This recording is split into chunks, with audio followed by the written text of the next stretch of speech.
sort of speechless for the moment. You're a brilliant orator, Daniele. So I'm going to open it up. We've got about 25 minutes or so before we take a break and go to our breakout rooms. And I suspect there is going to be no shortage of directions we could take this conversation or questions and thoughts people have in the room. And I'll just, prompt you, the more you can also, make this relevant to kind of bring out how what you've heard is relevant to your own experience, to Toronto, to your organizations, the people you serve. I think that would bring a lot of kind of richness to this conversation as well. And help us kind of thread some of these themes through what we've just heard, because there's a lot of kind of connective tissue between them that I think we'd love to continue to surface. So who would like to start? Thank you very much. Those were excellent lectures and speeches, and I learned a lot. I've been involved in York Region since way back in '97, and then with Daniele as our lead, we had the very first early years center that Dr. Fraser Mustard himself chose for York Region. So that's how far back we go. We go back a long way. Long way. Wow. I'm Pat Musmanis, and I'm from the College of Family Physicians, and so I bring some of the medical expertise, and we've been working at it from the medical perspective. One of the things that York Region did back then was they created something called Performance Plus schools, where they looked at the stats on their EQAO scores and looked at the high income and the low income, but then they tailored unique solutions for each of the different areas, because some of the areas would have a pocket of subsidized housing. Another one would be cultural poverty from immigrants and refugees, and the solution that worked for one group didn't work for another. In other parts of York Region, we found historic generation after generation on social assistance with poor literacy levels, dropping out of school early, learning disabilities, and that was the solution. So we had to target them differently from families where there might be drug addiction or mental health issues versus English as a second language. And we were getting a lot of well-educated parents from overseas who couldn't find jobs in their regular occupations, who had to get jobs just to pay the bills, and so it was all different. So I'm wondering how those different types of poverty might impact on all three of what all of you said. My first reaction is I was just at a conference that was convened by the Gates Foundation and the White House, and what they were talking about, this was at UCSF, and it sounds weird when you first hear it, which is precision public health, right? So we've heard in medicine, precision medicine, we're tailoring the treatment to the genome, right? And can we do that on a community level? And that sounds exactly being ahead of the curve of what you were doing, what you're proposing. I have not seen in the US that type of community level targeting that's differentiated in that way. My guess is that you're a lot further ahead here. I haven't either. I think it's a great idea. Yeah.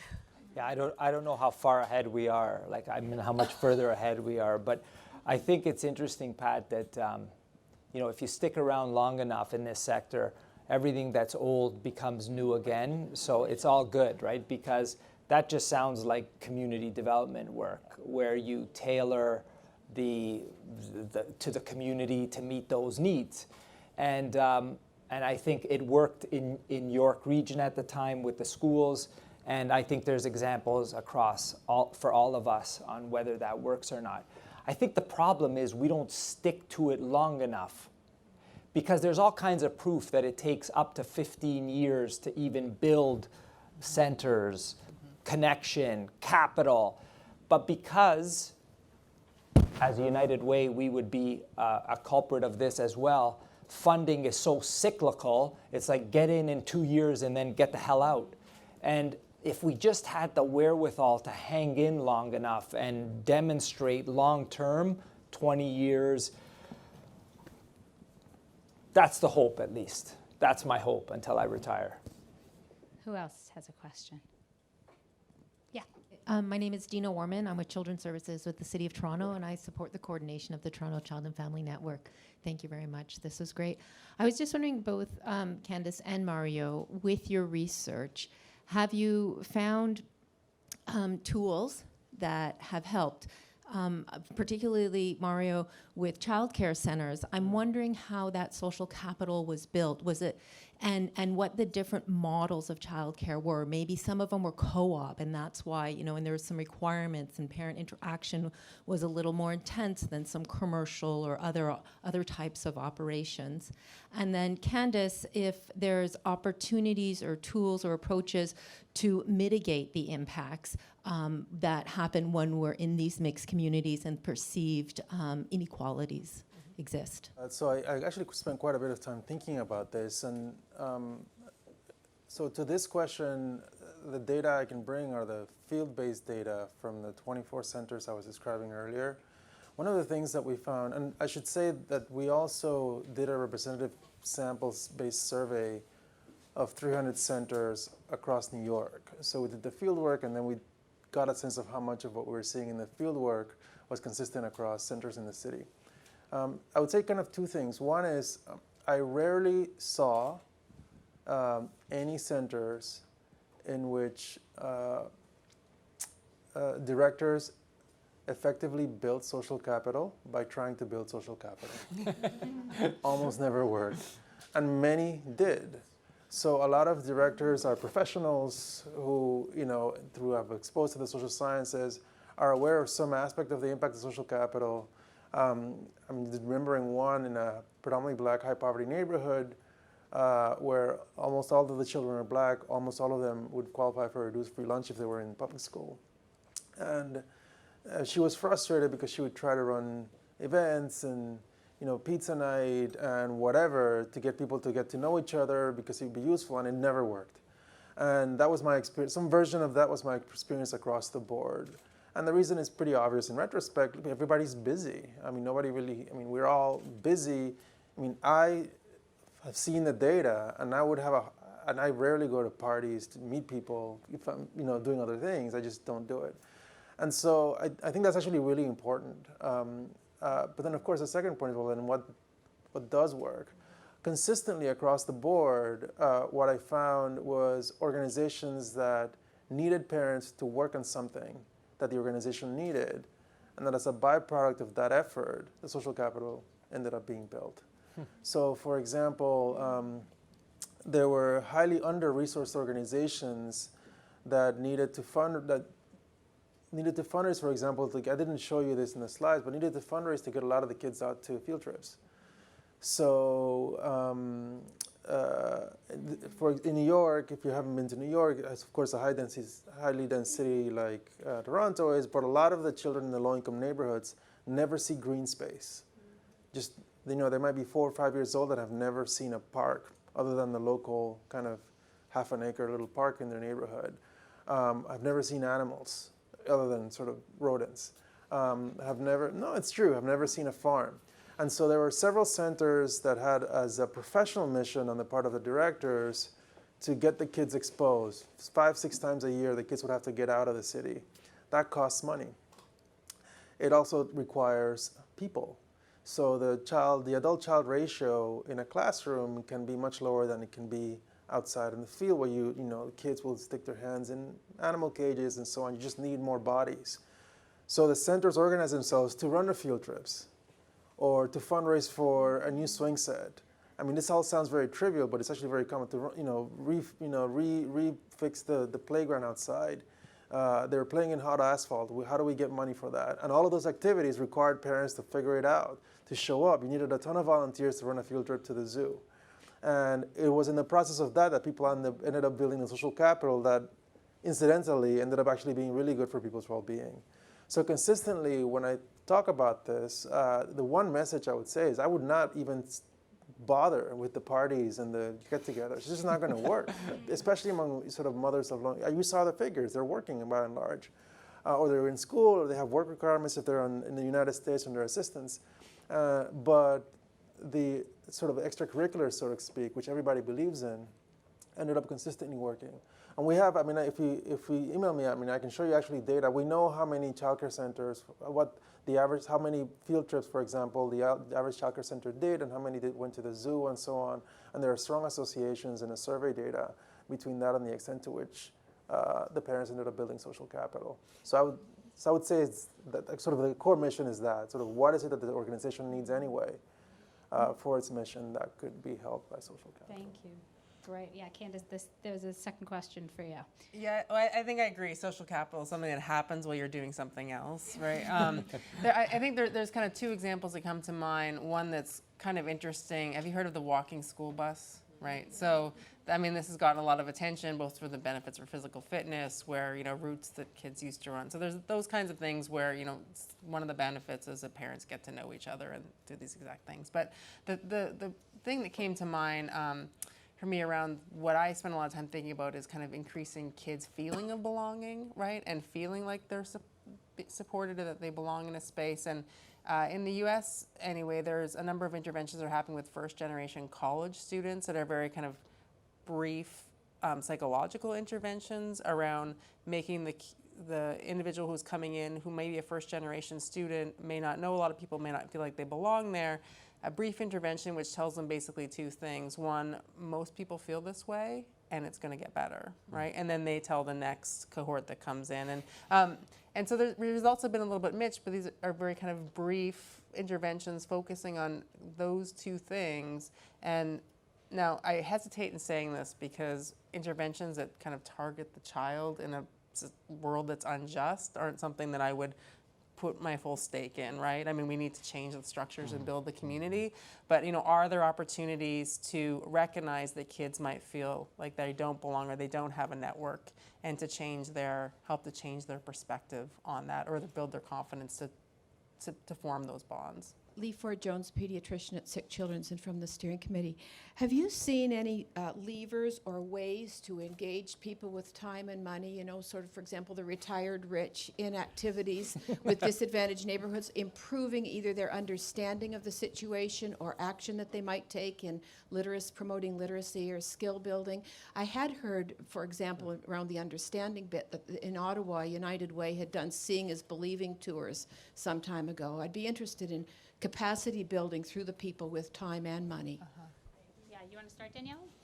Yeah, I think we have all kinds of opportunities for people to engage in our work, whether it's at an individual agency or at a larger scale, a neighborhood involvement or a policy work. And I think to what we've just heard, the real way to engage them into the community long term is to help them solve an issue or get them involved in a volunteer capacity, and then you unleash that.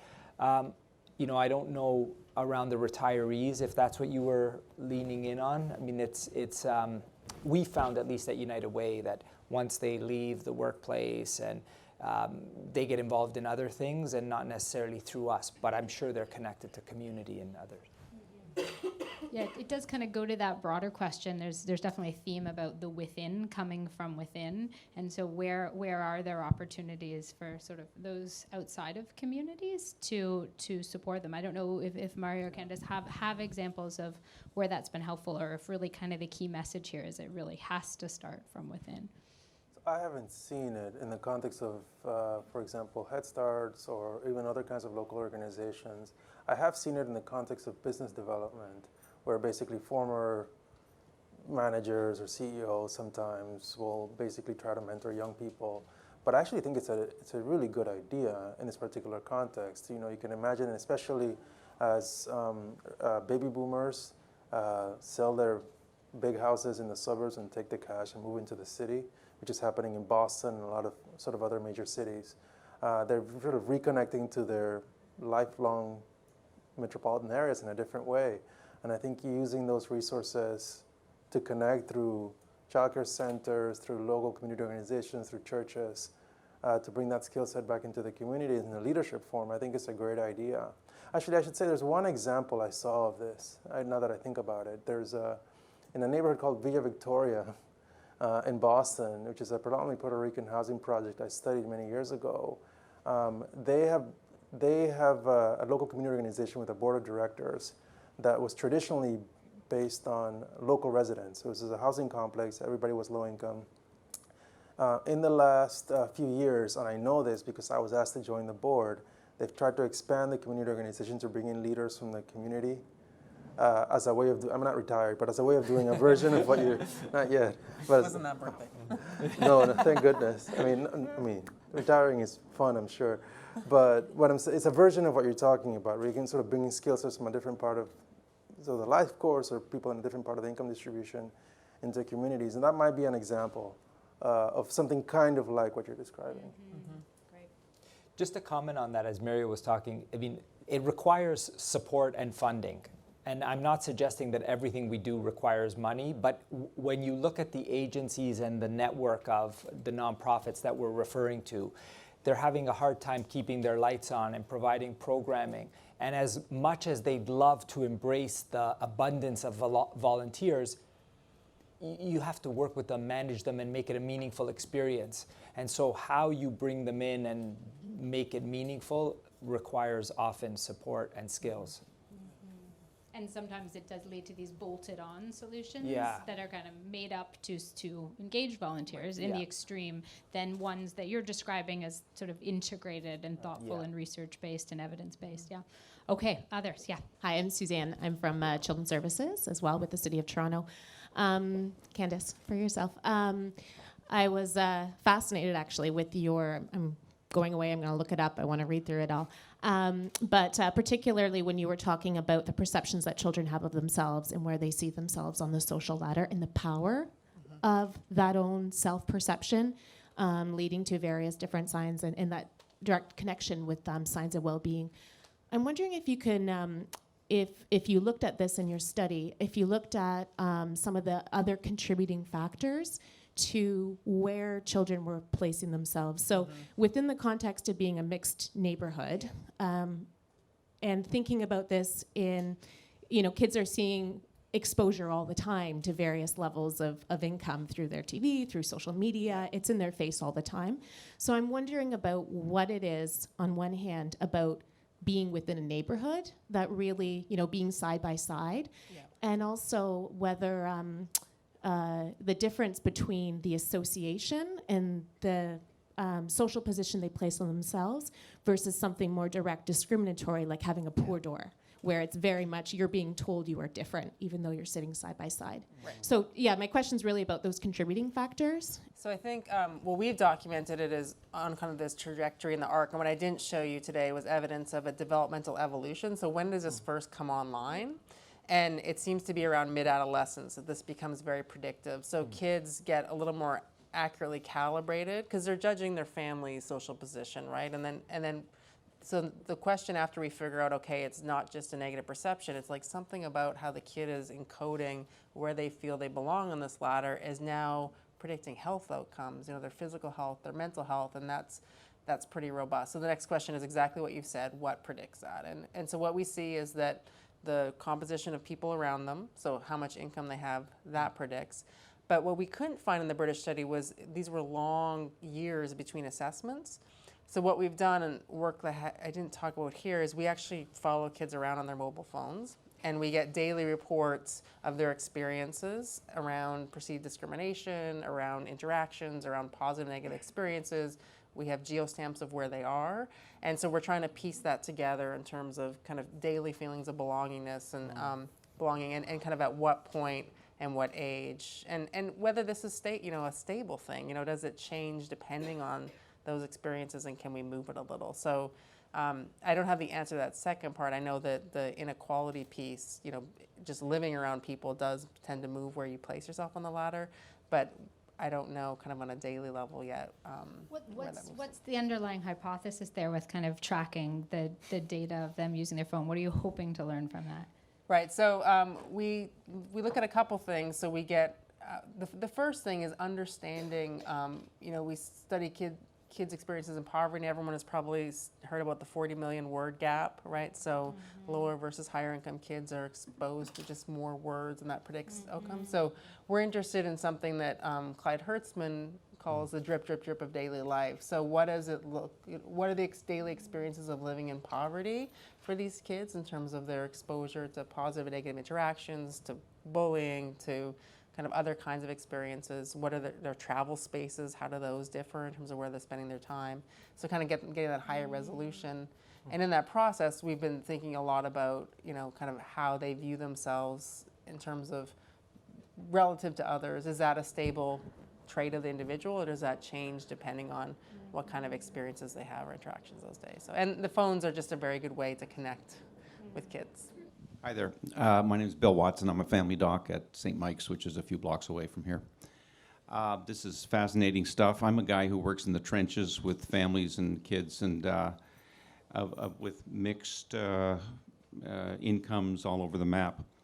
And the kinds of health problems I'm seeing coming up upstream are particularly things like screen time, social media, bullying, mental health issues in kids and adolescents, and then childhood obesity. So those are the big issues that I see in the last 35 years, hate to say it, coming upstream. And I think we need to address some of those issues, and they transcend income as well. They're poor families, but also rich families. So I'm wondering if you have any thoughts on some of those areas. Yeah, I'll just say a quick, I think that you're right, and the technology use and concerns over that kind of span the SES spectrum. I think what people are concerned about now is that what's been termed a new digital divide, and that children from low-income households are spending a lot more time online, but a lot more unsupervised time. So children from higher SES households have a parent there that's really mediating, in many cases, limiting the screen time, especially for younger kids, and then also guiding access. So the concern is it could be amplifying kind of educational performance and inequalities across groups. So that's one of the concerns along SES. But you're right in that we've seen rising rates of childhood obesity across the spectrum. But the large scale, a lot of those problems are concentrated among low SES kids. They experience a greater burden, as you know. Yeah, Mario or Danielle, anything on that one? Yeah, I could comment a little on the, sort of another part of what you talked about, which is sort of the bullying and essentially violence. One of the interesting things that's happened in the U.S. is that over the last 20 to 25 years, in cities, the violence rates have pretty much declined. But what's interesting is they've declined at different rates in different cities, and in the last 2 to 3 years, they've inched back up in about a quarter of the large cities. So Chicago is an example. And I just finished a study in which we looked at children in elementary school in Chicago. So these were 6th, 7th, and 8th graders. And what was interesting is very consistent with your point, which is we began the study in a context in which there was a lot of mobility in Chicago public schools. So kids are churning in and out of schools, not because they get kicked out, but because people are moving so much, because the housing projects are getting demolished and they have to find a new place to live. And we were interested in understanding how this affected friendship formation among children. And what was interesting is we began this pilot study looking just at friendship formation and the impact of mobility. And it turns out that the mobility didn't matter almost at all because everybody was concerned with violence, boys and girls, regardless of age. And by age as early as 11, they had adopted something that I had never seen in the literature on friendship formation among children. So friendship formation among children, in much of the work, has focused on two things. First, it tends to be highly affective as opposed to instrumental in nature. So kids form friends based on basically whether they like you or not. But second, a lot of that has to do with what sociologists call homophily, or the tendency of people to associate with those who resemble them. So you play soccer, I play soccer, we become friends. You like video games, I like video games. You like Barbies, I like Barbies, or whatever it is. What we're seeing is almost none of that among these kids. And rather than effective, their approach was strategic. So they avoided people. They specifically sought out people who were big and who could literally protect them in fistfights. They tested people. So a kid would start a rumor and only tell that one other kid who seems like he wants to be my friend to see if it comes back to me. This is 11 years old. It's extremely strategic and distrustful attitude towards friendship formation. And part of the thing that, and I've seen versions of this in the gang literature among older kids, but the majority of these kids, in fact, the majority of kids in inner city neighborhoods are not in gangs. But I had not seen this reported, and one of the things I'm actually quite concerned about is this is the period where, as we've just heard, you're not just making friends, but you're learning how to make friends. You're learning how to relate to others. It's a core period in terms of the socio-emotional development of people. I can't imagine when they're 20, 25 years old and trying to build romantic relationships and professional relationships at work and so on, how that's going to have an impact. So that's the aspect of what you talked about that I've seen. To me, bullying is just a different term from our kind of violence that some kids are experiencing in very poor neighborhoods. Hi, I'm Matt Hilder, also with Toronto Children's Services. My question, I think, maybe tries to span all three of you, but the issue of mixed income neighborhoods is a really hot topic here in the city of Toronto, and I think broadly within planning more generally. And I think the point where Candace and Mario, your research crosses is this social capital across class divides question. And I just wanted to kind of raise that question because that's ostensibly the benefit of these mixed income neighborhoods. Some kind of questionable theories around social uplift. I wonder if you can speak to that, and I think it also speaks to this issue of community and what constitutes a community within space. I'll just briefly, I cannot read Candace's mind. Smart. However, unfortunately, I can read the literature, which she can also read.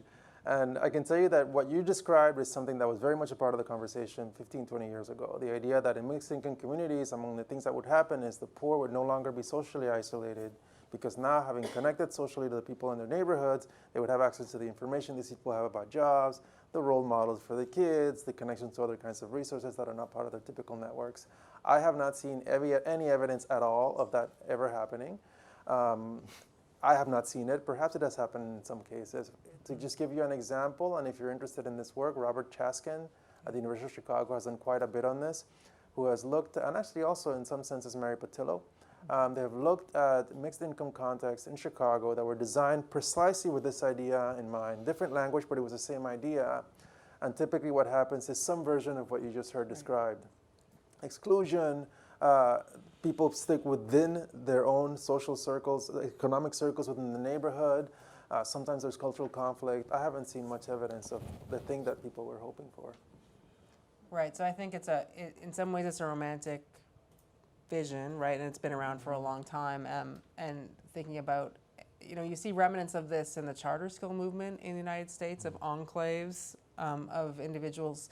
It's, in some ways the schooling system, the attempts to do economically and racially mixed schools has resulted in even more segregated schools, and some of that is through kind of the white flight to suburbs. Some of that is through communities wanting to take back control and education of their children and feel like they want their children to be in communities where they're supported and viewed in a positive light. So it's complicated. I think that the main point that I was trying to make in this presentation was that we can't just get to the point. We feel really good about economically mixed communities when they happen and they're held up as success stories. And whenever I hear that story, I start to listen very carefully to what the metrics are. And I think one of the metrics just has to be hard outcomes on health, on mental health, on educational test scores for kids, and thinking exactly about these gaps and this heterogeneity and what the composition of those schools are. And maybe we'll find, and this is kind of the Clyde Hertzman idea, when you map communities and you find these hot spots of successful communities that have done that, and what can we learn from those case studies of how people have done that. But I haven't seen the kind of great examples that we would like to. What we're going to do is we're going to take a break for about 10 minutes. And then we're going to have a chance to kind of keep digging into this with three kind of themes in mind, okay? So for those of you who want to spend some more time talking about child health, well-being, socioeconomic status, some of what you've heard from Candace around sort of distance and the impact of that. There are these kind of couple of questions that'll guide that group. In what ways does socioeconomic status impact child health and well-being? And this is really the chance to hear from you on what you've seen and experienced and what questions you have, what tools, approaches, and resources can be used to mitigate the impact of poverty on child health and well-being. What are you doing? What are you experiencing? What thoughts and ideas do you have? We'd love to bring those back. Candace will join that group, but it isn't intended to be another kind of 45 minutes of Q&A with Candace, although she'll start by sharing any additional ideas or answering any questions that group has. But then we've got a facilitator in each of these groups that's really going to be there to make sure that we're, everyone's getting a chance to share and learn from each other. Similarly, Mario will join the second group, social connections, social capital, continuing to discuss some of what we've started here, and you can take it in whatever direction makes sense to the group. So how does increasing social social capital mitigate the effects of poverty and other deprivation indicators will be kind of the guiding question and as concrete as you can get in terms of sort of a generative discussion on what are some of the strategies to build and measure social capital. We've obviously touched on a whole host here. What other ones do people know? What other kind of concerns and challenges come up? Neighborhoods, I think we've just really skimmed the surface of some of the work that Daniele and United Way more broadly has been doing, York Region, Toronto and beyond around neighborhood success. There was some pre-reading on their neighborhood strategy, so that's really a chance to talk about neighborhoods overall and what are some of those strategies that are mitigating the effects of poverty on child outcomes, and what are some tools and approaches that you've all seen. And then this last one, Elaine's going to lead. And I know your organization has spent quite a bit of time, both in the context of Raising the Village and beyond, grappling with this issue of how do cities allocate resources to try to, address these well-being outcomes. And so this is really a chance to talk about some of the challenges that are coming up for you in your work around, how do you allocate limited funds more equitably? What tools and approaches exist to do this? And I know a lot of organizations, certainly that I work with, really struggle with this idea of universal or universally targeted programs, and how do you sort of deal with equitable issues when you're talking about universal programs. And there's sort of a parallel, I think, as we're talking about mixed housing and kind of universal programs, and what are some of the sort of strengths and drawbacks of that. So I think that'll be an interesting dimension of the conversation to bring back after the breakout groups too. So here's how it's going to go. We're going to have a facilitator. And everyone, all of the facilitators are from Toronto Child and Family Network. So thank you for being here today to facilitate those conversations. And each of the 4 groups will also have a scribe or a reporter who's going to capture the insights. So we won't be able to cover everything. Obviously, you're going to be discussing in your small group. So someone will be there to capture it, and we'll come back and really just share some of the highlights of the conversation.